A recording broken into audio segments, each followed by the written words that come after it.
Alors dans cette vidéo, nous allons parler de la respiration Wim Hof. La respiration Wim Hof, donc ce néerlandais qui lutte vraiment contre la glace, contre le froid, qui reste par 0 degré en pleine neige, à moitié à poil, qui monte l'Himalaya, a montré les limites insoupçonnées que nous pouvons repousser grâce à des respirations. Et cette respiration qui porte son nom, Wim Hof, elle est basée en fait sur une...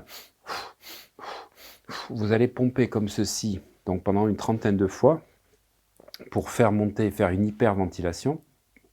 Et ensuite, quand vous avez fait cette hyperventilation, vous allez souffler, bloquer votre respiration jusqu'au maximum en apnée à poumon vide, rétention vide. Pour inspirer à nouveau, faire 10 secondes d'apnée, et puis vous allez recommencer comme ça, une deuxième fois, puis une troisième fois. Alors, c'est absolument fabuleux parce que cette respiration permet effectivement d'accélérer le métabolisme, plus exactement l'anabolisme, c'est-à-dire ce que vous avez comme énergie et dépenses pendant l'exercice, et ça vous sollicite les surrénales, c'est-à-dire que vous allez transformer la dopamine en noradrénaline. La noradrénaline, c'est effectivement l'énergie, et cette énergie de noradrénaline se transforme aussi en adrénaline, qui est le stress dont on a besoin parce que c'est une respiration stressante. Et c'est parce que vous avez cette libération de noradrénaline et d'adrénaline que vous pouvez résister au froid. D'abord parce que la noradrénaline, ça réchauffe, c'est l'énergie. En faisant des techniques de visualisation, vous pouvez rester, comme je l'ai fait, rester immergé dans 0 degré avec des glaçons. Enfin, 1-2 degrés, parce que 0 degré, vous êtes un glaçon. Donc c'est 1-2 degrés. Voilà, alors ça c'est bien, mais le problème qu'il y a, c'est que je me suis aperçu que ça sollicite beaucoup les surrénales. Et les surrénales, aujourd'hui, on est très nombreux à s'apercevoir qu'on est des fois en pré-burnout, à la limite du burnout, on a des tensions des fois extrêmes, et je pense que, à part avoir une vie équilibrée comme fait Wim Hof, qui vit dans la nature et qui effectivement peut faire des stages comme ceci, dans les styles de vie que nous avons trépidants urbains, c'est quelque chose qui est épuisant, qui peut nous amener même au burn-out. Alors, ce que je trouve intéressant personnellement, c'est d'enchaîner une vingtaine de respirations profondes, au lieu d'être des respirations qui sont au contraire courtes, et vous l'avez vu, c'est l'asthmatique qui fait de l'hyperventilation. Autrement dit, vous allez faire une contraction des muscles lisses, alors qu'en faisant une vingtaine de respirations profondes comme ceci, vous allez augmenter le taux de CO2 et donc l'oxygène qui arrive au niveau des cellules. Et donc c'est pour ça que je viens de le faire tout à l'heure avec mon caméraman, je suis déjà en train de bâiller parce qu'il y a un relâchement total. En fait, je suis en train de vous montrer qu'on peut avoir vraiment cet effet bord dans cette respiration, avoir une grande puissance énergétique, un bien-être, alors que la respiration de Wim Hof vous permet de solliciter, c'est un peu comme la cocaïne, noradrénaline, adrénaline, c'est ça la cocaïne, c'est la noradrénaline, adrénaline et dopamine, mais vous videz vos réserves, donc vous êtes surhumain pendant une demi-heure, pendant 1 heure, et après vous finissez dépendant de ces doses-là, de ces shoots, et puis surtout vous allez finir en burn-out. Eh bien, malheureusement, j'ai vu sur Internet que beaucoup de gens qui pratiquent la respiration Wim Hof régulièrement sollicitent tellement leur surrénal que des fois, ils finissent dans des dépressions ou, on va dire, ce qu'on appelle des burn-out. Alors, personnellement, le fait d'enchaîner des respirations comme ceci, je trouve intéressant, mais j'ai modifié, et donc j'ai appelé ça respiration profonde de CO2, pour pouvoir permettre d'emmagasiner ça dans le corps. En plus, vous mettez l'intention d'emmagasiner cette énergie, parce que le prana est comme ceci, et vous allez ensuite souffler à la fin de ces 20 cycles, vous comprendrez mieux tout à l'heure, donc vous allez enchaîner, rester comme ceci à poumon vide, ou jusqu'au maximum, et vous allez inspirer et bloquer pendant 10 secondes. Et vous allez voir, si vous faites ça tous les jours, l'énergie extraordinaire que vous allez avoir, et surtout comment vous allez vous transformer au niveau du mental, au niveau du magnétisme, au niveau de la présence. Alors cette respiration profonde de CO2, puisque vous avez compris l'importance du CO2, elle est à faire soit en position assise, soit couchée, et il ne faut pas se relever aussitôt après, vous allez voir pourquoi. Donc là, je me mets dans une position, moi j'aime bien le faire en position allongée, je vais me mettre comme ceci, voilà, parce que allongé, vous ne me verriez pas comme il faut, et nous allons faire 20 cycles de respiration profonde en soufflant par la bouche avec force. Au bout de la 20e fois, vous allez retenir, quand vous avez soufflé, votre souffle aussi longtemps que vous le pouvez. Donc en fait, vous êtes dans une apnée à poumon vide et vous allez inspirer une seule fois, parce que vous aurez besoin d'air, et vous maintiendrez à nouveau pendant 10 secondes avant de souffler, et vous pourrez refaire des respirations normales. Voilà, donc on y va pas à pas, je m'installe confortablement, j'expulse toujours l'air résiduel en soufflant. Première respiration.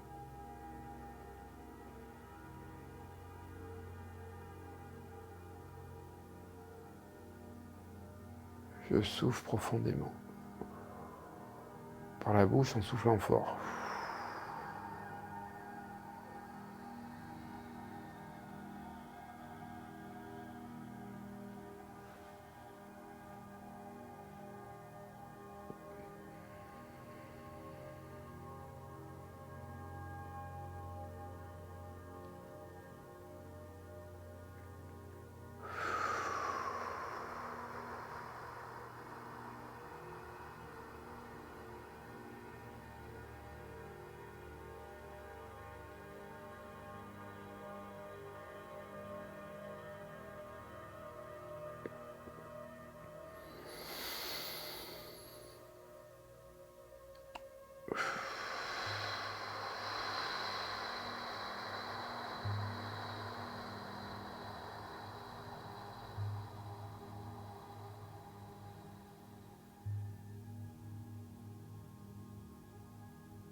Et vous restez à reprendre le rythme normal de la respiration.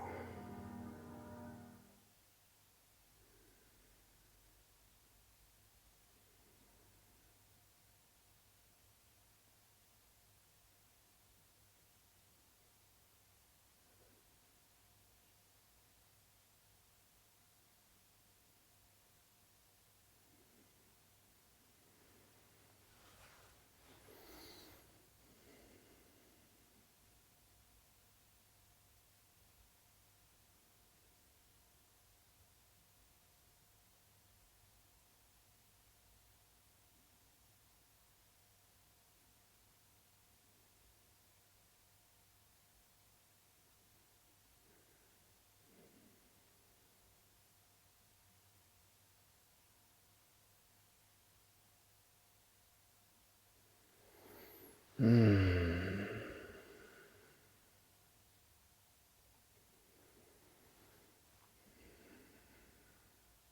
Voilà, quand vous aurez fait ça pendant un mois, donc inspirez profondément une vingtaine de fois et soufflez.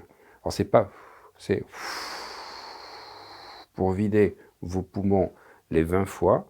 La dernière respiration, vous restez poumons vides, comme ça, jusqu'au moment où vous avez besoin de respirer. Vous inspirez profondément et vous restez bloqué jusqu'à 10. Et vous allez ensuite souffler profondément et vous allez pouvoir reprendre la respiration. Quand vous l'aurez fait pendant un mois, vous pourrez en enchaîner une deuxième de 20, c'est-à-dire après avoir fait comme ceci 10 secondes et souffler, recommencer une vingtaine de fois et de refaire le même cycle, c'est-à-dire le faire 2 fois.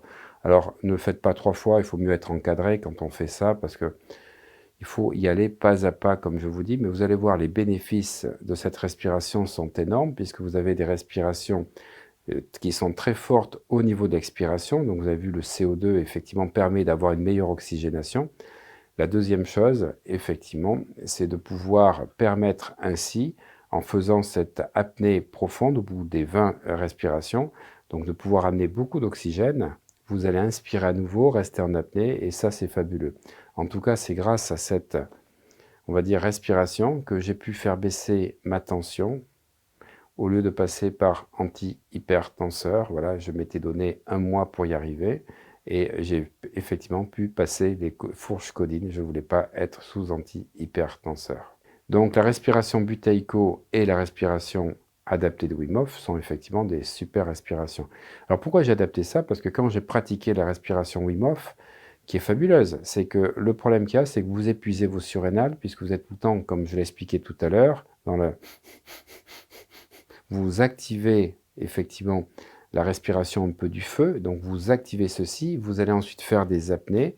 Alors c'est fabuleux, mais vous mettez un petit peu dans une position surhumaine, et ceci, c'est de la noradrénaline, l'adrénaline que vous compensez, que vous dépensez. Et vous pouvez avoir après des épuisements, de la fatigue, de l'hypertension. Alors c'est fabuleux ce que fait Wim Hof pour montrer les limites, mais pour moi, ce n'est pas une pratique qu'on peut faire quotidienne.